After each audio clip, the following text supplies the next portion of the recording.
Samahan nyo kami, mag-open ng account yung anak ko sa BDO. Try natin at ipapaalam ko rin sa inyo kung ano mga requirements para makasubok din kayo mag-open ng account. Tara!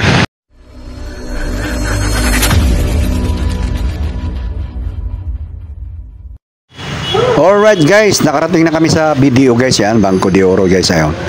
At mag-open siya, pangalawang account na ng bunso ko to guys, may BPI na siya, tapos ngayon mag-open kami sa BDO, ayan, sa queuing numbering yan, ayan o.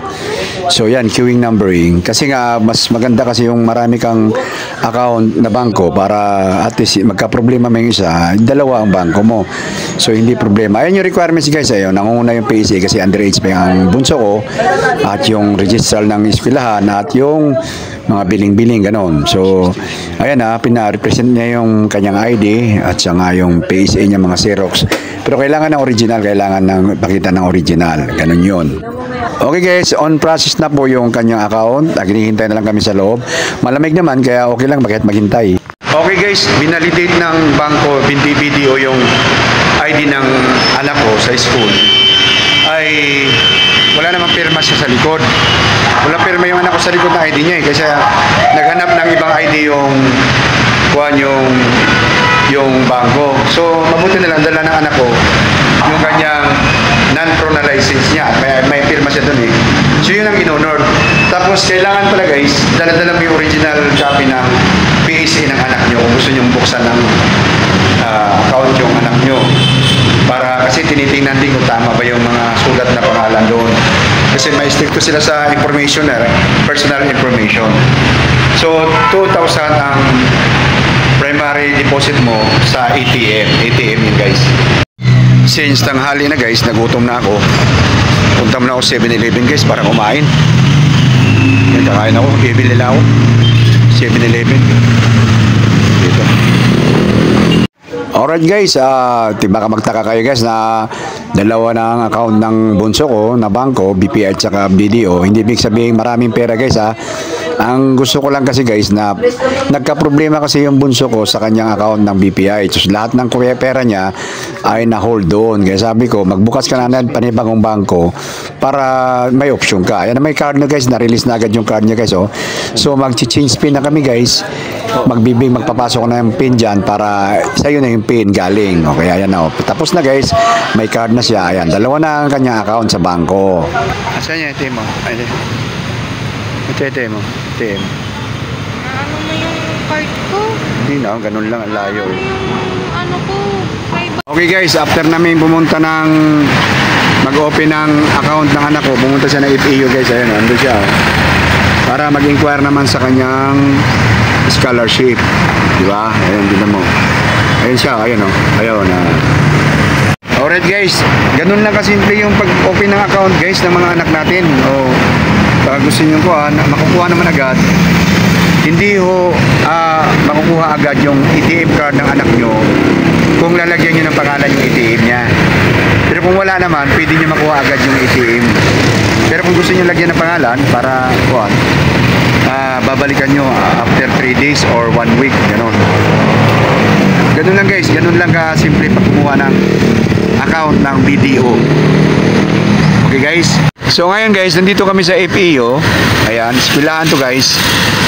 Kasi alam nyo guys, nangangarap talaga ako maging doktor yung anak ko Pero pangarap lang naman guys, pangarap sa tanghaling tapat. Ay, panaginip pala. So baka makakuha tayo ng scholarship yung mga anak ko. Gusto niya rin maging doktor hindi naman siya ako ang pangarap niya, pangarap din niya yun. So gumagawa kami ng unang hakbang namin, unang hakbang. Yan, pumunta siya sa loob ng FEU, tatanong siya regarding sa yung scholarship. Etong FEU guys ay nasa Dahlia to. Ayan, nasa Dahlia to guys. Fairview, North Fairview to guys, North Fairview. Ang lawak pa ng mga lupa doon Ayan, ito malawak din doon sa harap yan malawak din. Kaya nandito kami ngayon. Galing kami ng bangko ng BDO. Mga estudyante dito guys ay di kotse, mga mayayaman. Siyempre mga course dito, nursing, doktor, medtech, gano'n ang mga kurso rito sa FEU. Kaya mayayaman yung mga kadalasan aaral dito, may mga kwan. Ngayon siguro kung may mga tulad naming mahirap, baka yung scholarship, meron silang scholarship na-approve sila na scholarship. Pero kung wala kang scholarship, malabo makasabay dito kasi mayaman. Tapos malapit din ang mga dorm dito, kaya yung mga estudyante na yan, naglalakad lang sila.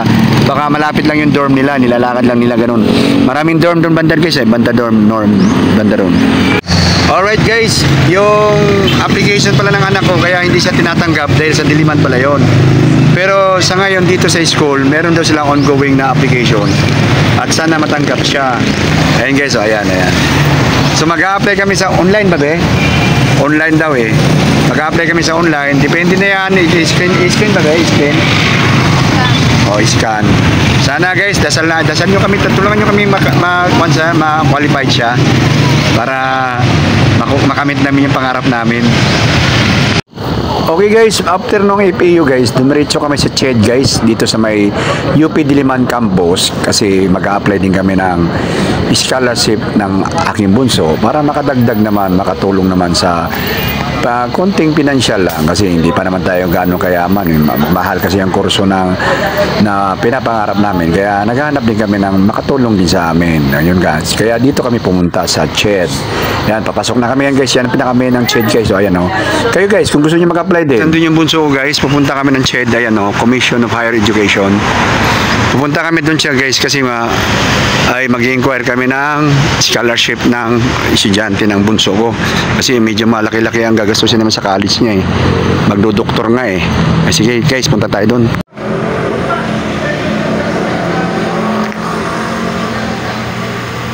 Alright guys, wala pala rito. Wala pala rito guys. Lumipat na raw sa Novaliches yung CHED. Kung ikaw ay mag-aaral sa Metro Manila, hindi na pala rito. Wala na pala rito sa Juan. So, hindi rin kami pwede mag-apply kasi nga grade 12 pa yung bunso ko. Kailangan mag-college muna siya bago siya mag-apply daw. So, next pasukan na. Kung Juan, kung tawag dyan, magka-college na. Sa ngayon, hindi pa siya qualified. Ika nga.